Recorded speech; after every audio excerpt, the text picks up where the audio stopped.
When I was a little girl, I had night terrors. For those who don't know, they are worse than nightmares. They are vivid dreams that seem real. So real that you feel things outside the dream that are happening in the dream, or so you think.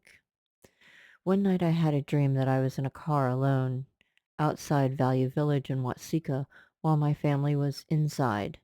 I was left all alone. Out of nowhere, there was a witch in the car with me. Stereotypical witch, like the Wicked Witch from The Wizard of Oz. I was terrified, yet I was fascinated by her long, green, warty nose. So naturally, I decided to pinch it. Her response? She pinched my nose.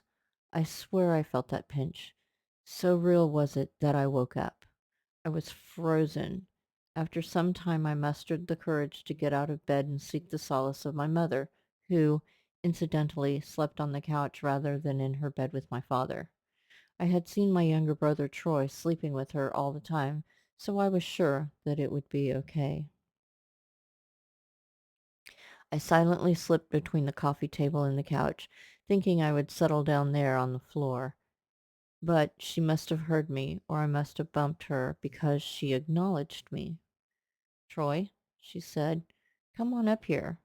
Naturally, even though she called me Troy, I climbed up next to her, relieved that I was safe from that witch. After a moment or two, she realized that I was not Troy. Trina, she exclaimed, get your ass to bed.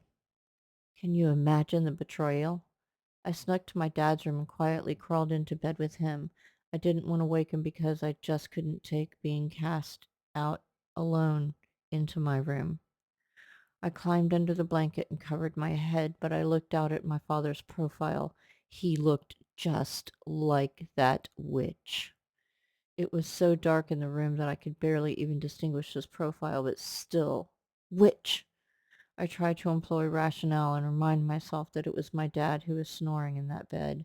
Yet I lay there awake for the longest time, frozen in place. Eventually sleep beat out fear, and I drifted off to sleep. The next day when I awoke, I was alone, except for my mother, who, looming over me, was telling me to stay in my own bed from then on. Witch.